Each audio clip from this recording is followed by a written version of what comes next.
गुलाम है, तू राजनीतिक हरवाही कर रहा है। हरवाही तो जान रहे हैं ना बहन जी, हरवाही मतलब बेगारी। बेगारी का मतलब दूसरे के खेत में अनाज खा रहे हैं, लेकिन उसकी दावेदारी हम नहीं कर सकते। ये वही आंदोलन है जिसको लेके माननीय कांशीराम साहब पूना से निकल करके उत्तर प्रदेश आए और उत्तर प्रदेश से फिर निकल करके बिहार तक आए। बाबू साहब से, बाबू जगदेव प्रसाद कुशवाहा से मुलाकात किए, कर्पूरी ठाकुर से मुलाकात किए और मिल करके जब उन्होंने अपना पहला संगठन, राजनीतिक संगठन माननीय कांशीराम साहब ने उत्तर प्रदेश में जब लॉन्च किया था, तो उसमें कर्पूरी ठाकुर जी को ही मुख्य अतिथि बनाया था। कि कर्पूरी ठाकुर जी ने उसमें कहा था कि बहुजनों, तुमको तुम्हारा नेता मिल गया है। हम तो बहुत दिन जिंदा नहीं रहेंगे, लेकिन तुमको तुम्हारा नेता मिल गया है। इसकी बात मान के चलना तो तुम शासन सत्ता के शीर्ष पे पहुंचोगे। और बाबू जगदेव प्रसाद कुशवाहा और कर्पूरी ठाकुर की बात देखिए, उत्तर प्रदेश में उन्होंने बहन जी को 4-4 बार मुख्यमंत्री बनाया। वही विचारधारा ने 4-4 बार उनको मुख्यमंत्री बनाया।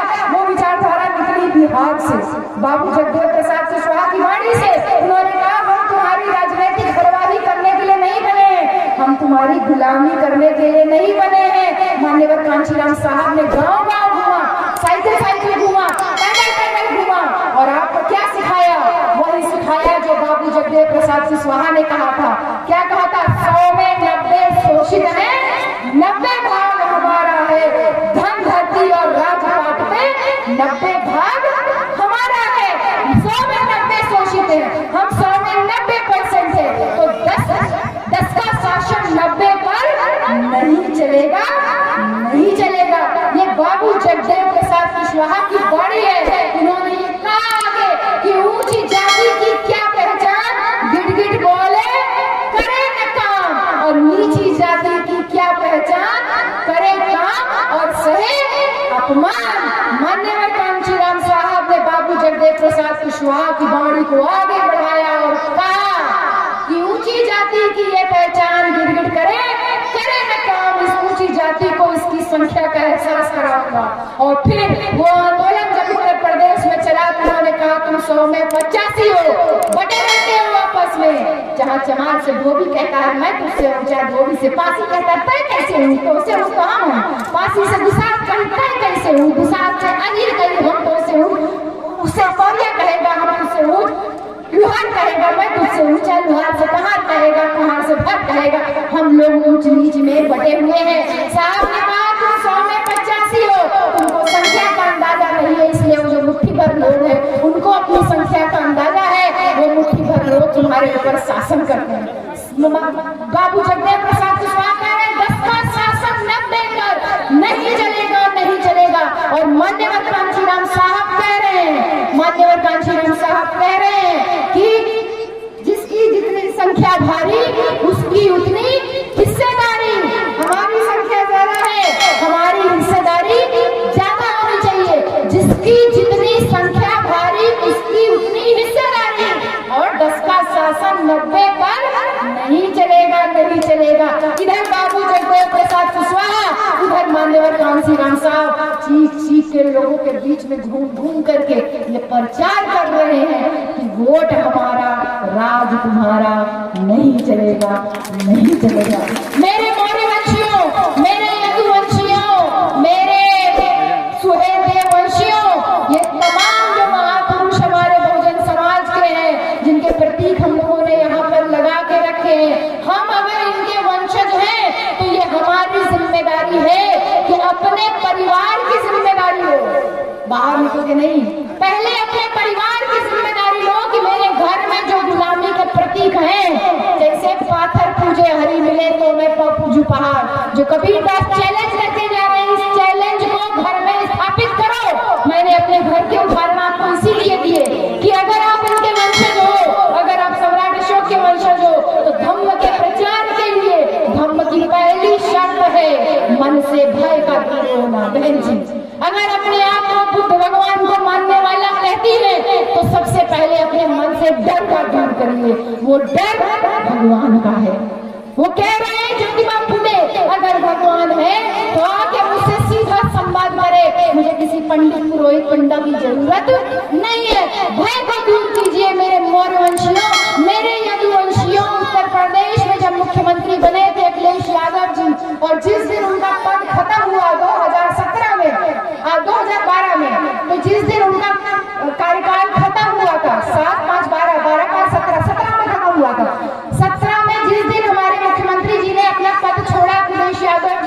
बनारस से घड़ा घड़ा भर गंगा जल मंगा के उनका घर धोया गया था। आपको अगर जानकारी नहीं है तो मैं बता रही हूँ। बनारस से पंडित पुरोहितों को बुला के उसका मंत्र पढ़ के उस घर को पवित्र किया गया था। बहन जी, हमारा नेता मुख्यमंत्री बना, उस घर में रहा तो उस घर को अपवित्र हो गया। उस घर को पवित्र करने के लिए गाय का गोबर, गाय का पेशाब, गाय का दूध, दही, दूध तो पता नहीं क्या क्या चीज मिला के पंचगव्य बनता है, पंचगव्य छिड़क करके उस घर को पवित्र किया गया। तुम किस खेत की मूली अपने आप को समझते हो यदुवंशियों? तुम किस खेत की मूली समझते हो मौर्यवंशियों? बाबा साहब की 22 प्रतिज्ञा बौद्ध धर्म का आधार है और उस बौद्ध धर्म के आधार को आपको विधायक बना करके वहां पे तोड़ने का काम किया जा रहा है। इसलिए हमारी जिम्मेदारी डबल और ट्रिपल हो जाती है। बहन जी, पहले अपने डर पे काबू करिए और इस डर पे अगर आप काबू कर लोगे तो आपसे ज्यादा खतरनाक कोई नहीं होगा।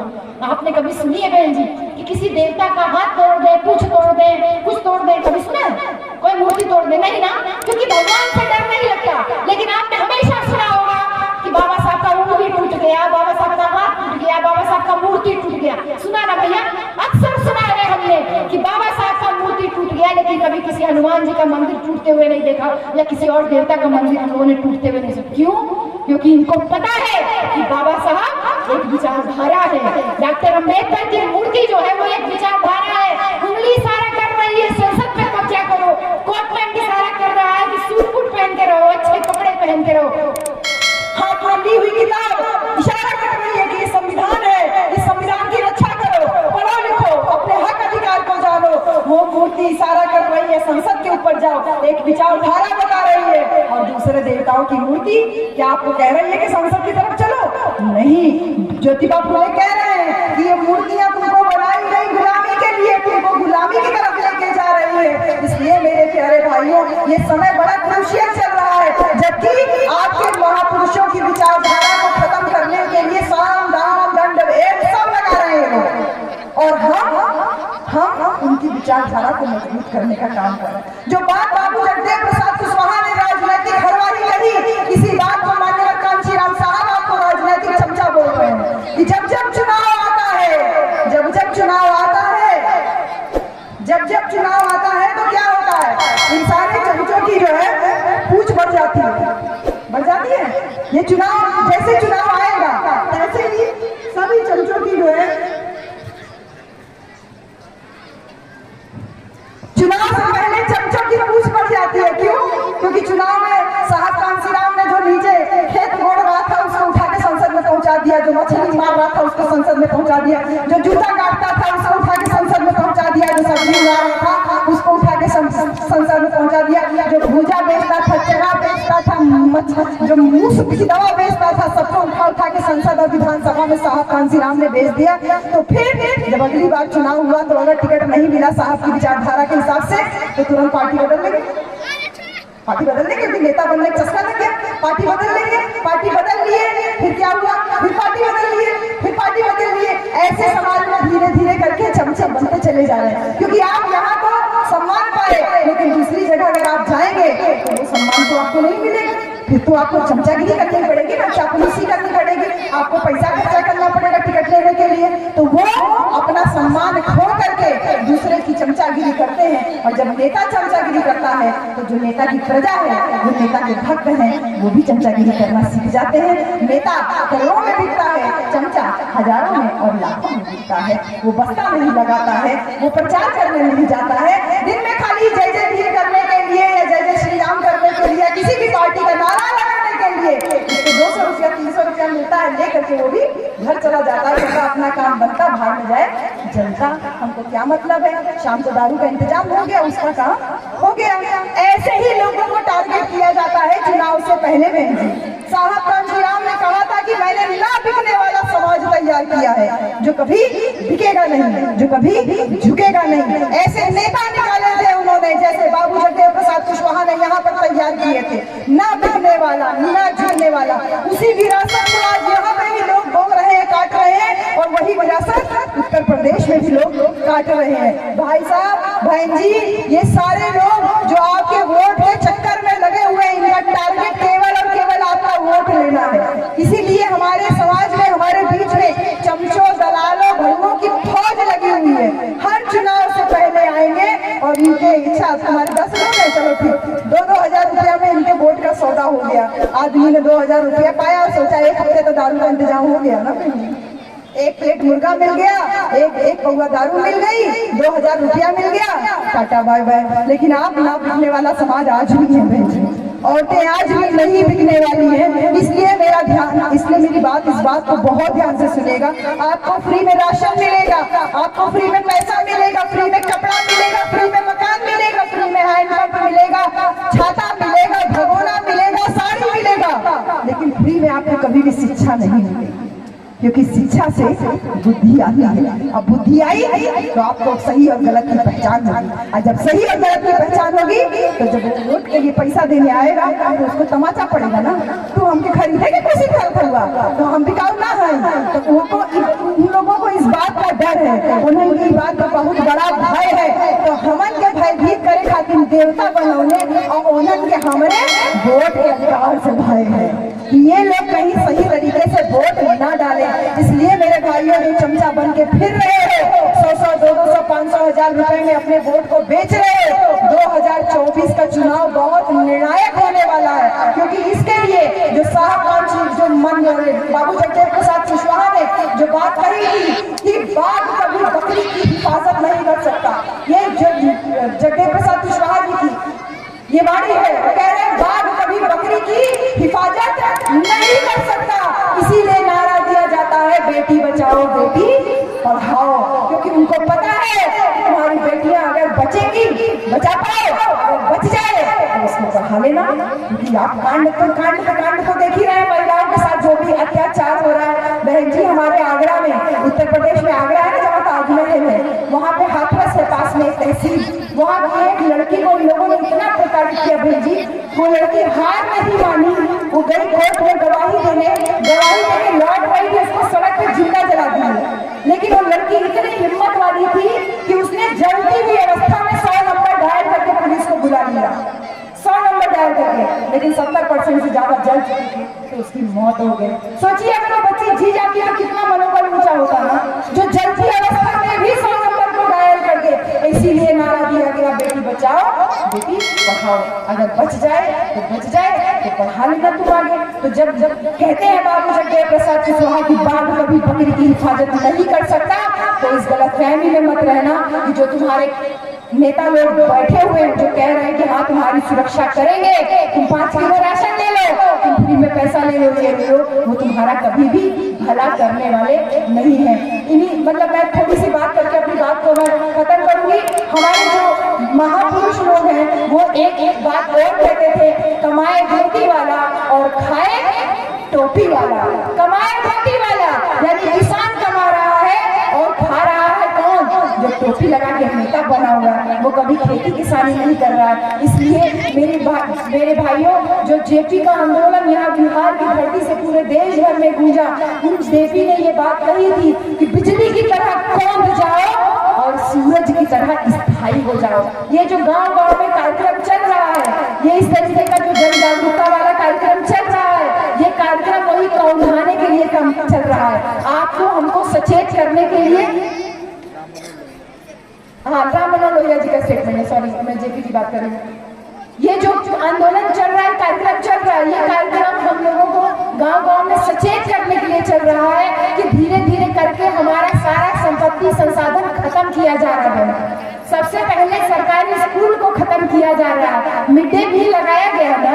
पहले स्कूल से बच्चा आता था, माँ पूछती थी क्या करके आया, आज स्कूल से आता है माँ पूछती है बेटा कहाँ खा के अइला, आज कहाँ बनल रहा है ना बहन जी। शिक्षा की जगह भोजन कर दिया गया और फिर धीरे धीरे करके उसको भी खत्म किया जा रहा है। प्राइमरी शिक्षा खत्म हो जाए और अब आप लोगों को नहीं पता, न्यू एजुकेशन पॉलिसी जो आई हुई है वो इस साल से लागू हो रही है और हमको खुद नहीं समझ में आ रहा है कि हमारे बच्चों का भविष्य आने वाला कैसा होगा, क्योंकि 4 साल का बीए का प्रोग्राम होने वाला है और इस 4 साल में 2 साल के बाद बच्चा कभी भी चाहे तो बीए की परीक्षा छोड़ सकता है मैंने उसको डिग्री तो मिलेगा लेकिन वो आगे पढ़ाई जारी रखे ना रखे। तो ये इस तरीके का जो प्लानिंग चल रहा है कि अगर आप शिक्षित ही नहीं होगे, अच्छे से पूरा बीए ही नहीं करोगे, कोर्स ही नहीं पूरा करोगे, तो आप आगे नौकरी और कंपटीशन की तैयारी कैसे कर पाओगे। तो एक बड़ा जो स्वयं रचा जा रहा है उस स्वांग को हम लोगों को जो धर्म का नशा चढ़ाया गया है, रविदास जी उसको कहते हैं, अरे रविदास मदिरा का पिए जो चढ़ चढ़ उतराए, और नाम महास का कीजिए जो चढ़े कभी ना उतराए। यानी नाम भगवान बुद्ध का पीजिए, बुद्ध के नाम का रस पीजिए, ऐसा नशा चढ़ाइए जो कभी उतरे ना। और रविदास मदिरा का पिए जो चढ़ चढ़ उतराए, ऐसी मदिरा पीने से क्या फायदा, जो रात को पीजिए और सुबह तक नशा उसका उतर जाए। हमारे महापुरुष हमको आगाह कर रहे हैं, बार बार आगे बढ़ाने की बात कर रहे हैं, कर्म का सिद्धांत दिए हैं कि तुम करो, कमाए, काम करे धोती वाला, खाए जो है टोपी वाला। हमको बता रहे हैं कि ये जो लोग हैं, ये जो टोपी के हाथ में सत्ता की बागडोर है, ये तुम्हारा भला कभी नहीं चाहने वाले। इसलिए ऐसे लोगों को ना तो वोट दो और ना ही सम्मान दो। पाए लागी करना बंद हो गया जब से संविधान लागू हो गया। बच्चा हमारा कहता है ना, अरे वही पंडित अपन घरे तो हम का खटिया छोड़ के खड़ा हुई, हम का अपन कुर्सी छोड़ के खड़ा हुई, तो पाए लागी जैसे छुट्टी, ऐसे ही आगे इनको सम्मान देना बंद करना है। वो सम्मान आपके वोट के रूप में है, क्योंकि ये वोट आपका ऐसा हथियार है जिसके ऊपर इनकी ऐसी नजर है, गिद्ध वाली नजर है कि इस बार ले लो और अगली बार इनको गुलाम बनाने का पूरा प्लानिंग करके रखा हुआ है। तो बहन जी, पहले बैलेट पेपर से चुनाव होता था, बिहार को बदनाम किया गया, बिहार में बूथ कैप्चरिंग होता है, वोट सही से नहीं पड़ता। लालू जी मुख्यमंत्री बने, चारा चोर, पता नहीं क्या क्या चोर बोलते रहे। जब जब हमारे समाज के लोग सत्ता के शीर्ष में पहुंचे, ये लोग उसमें पहुंच करके उनको बदनाम करने की कोशिश करते रहे। उत्तर प्रदेश में बहन जी मुख्यमंत्री बनी, मुलायम सिंह जी मुख्यमंत्री बने, दोनों लोगों को जातियों के नाम पे अपमानित किया गया, बोला जाता रहा, हमेशा बोला जाता रहा वो तो पत्थरों की देवी है, पैसों की देवी है, ये ऐसा है वैसा है। ये लोग अपना कर्म को छुपा रहे हैं, क्योंकि सत्ता में आज पैसे को हावी कर दिया है और उसी पैसे के दम पे हमारे लोगों को चमचे बनने की ट्रेनिंग दी जा रही है। साहब ने कहा कि चमचे हर समय काल परिस्थिति में मौजूद रहेंगे, लेकिन चमचों को सुधारने में अपना समय नहीं लगाना है। जैसे ये चमचा मान लीजिए, ये चमचा है, ये ऐसे रखा हुआ है तो ये काम नहीं कर पा रहा है, लेकिन इसको जैसे मैंने अपने हाथ में लिया, ये बढ़िया से चमचा काम करने लगा। तो साहब कहते थे कि इस चमचे को सुधारने में टाइम मत वेस्ट करो, क्योंकि ये चमचा जैसे व्यक्ति का काम निकल जाएगा उसको उठा के फेंक दिया जाएगा। जब वो फेंक दिया जाएगा तो वापस हमारे बीच में आ जाएगा, हम लोग तब उसको सुलझा लेंगे। साहब कहते थे, hit the hand that operates this stooges, उस हाथ पे प्रहार करो जिसने इस चमचे को जन्म दिया है। वो चमचे को जन्म देने वाली व्यवस्था हम लोगों के आसपास है। ऐसा कोई भी नेता जो दल बदलू हो, ऐसा कोई भी नेता जो चमचागिरी करता हुआ दिखता हो, उसको हमें वोट किसी भी तरह से नहीं देना। अपना वोट अपने बहुजन महापुरुषों की विचारधारा के नाम, अपना वोट बाबू जगदेव प्रसाद कुशवाहा की विरासत के नाम, अपना वोट बिहार के जो मुख्यमंत्री रहे कर्पूरी ठाकुर जी के नाम, अपना वोट अपने बहुजन समाज के नाम पे। समाज एकजुट रहेगा तो हमेशा इनकी जो खामियां हैं उनको नए संघर्ष के रूप में तैयार करता रहेगा। हम लोग ये सब गांव-गांव मीटिंग कर रहे हैं, कार्यक्रम कर रहे हैं। हम दोनों पति पत्नी को 10 साल हो गया गांव-गांव में काम करते हुए। हमने मान्यवर कांशीराम को जब पढ़ा तो हम लोगों को लगा कि हमें तो शादी ही नहीं करनी चाहिए थी, क्योंकि साहब ने तो कुर्बानी मांगी थी। लेकिन हमने कहा चलो ठीक है, हमने शादी कर ली, लेकिन हम उस परंपरा को आगे लेके चलेंगे। साहब की प्रतिज्ञाओं को पढ़ा। साहब ने कहा कभी अपने घर नहीं जाएंगे, अपना पैसा नहीं रखेंगे, अपने नाम पे कोई धन संपत्ति नहीं रखेंगे। हमने कहा साहब जैसे तो नहीं बन सकते, लेकिन साहब की प्रतिज्ञाओं को तो हम जरूर गाँव-गाँव तक पहुँचा सकते हैं। बहन जी, 13 साल की शादी में हम दोनों पति पत्नी ने अपना परिवार नहीं बनाया।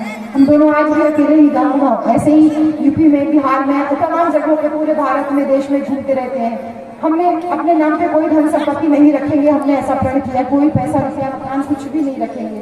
हम परेशान हैं कि ये जो बातें हैं हमारे महापुरुषों की, क्योंकि अभी भी इतना बोलने के बाद भी अभी बहुत सारी बातें हैं जो आप तक नहीं हम पहुंचा पाए, क्योंकि एक कार्यक्रम में हम हर बातें नहीं पहुंच सकते हैं। लेकिन ये लगातार कार्यक्रम जारी रहे। क्यों?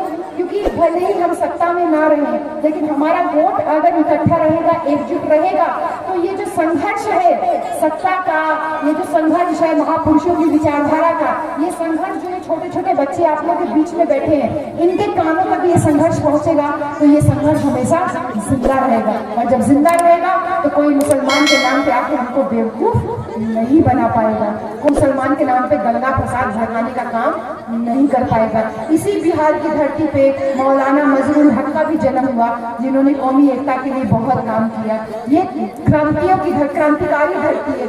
इस धरती से बुद्ध को ज्ञान प्राप्त हुआ, पूरे विश्व में फैला।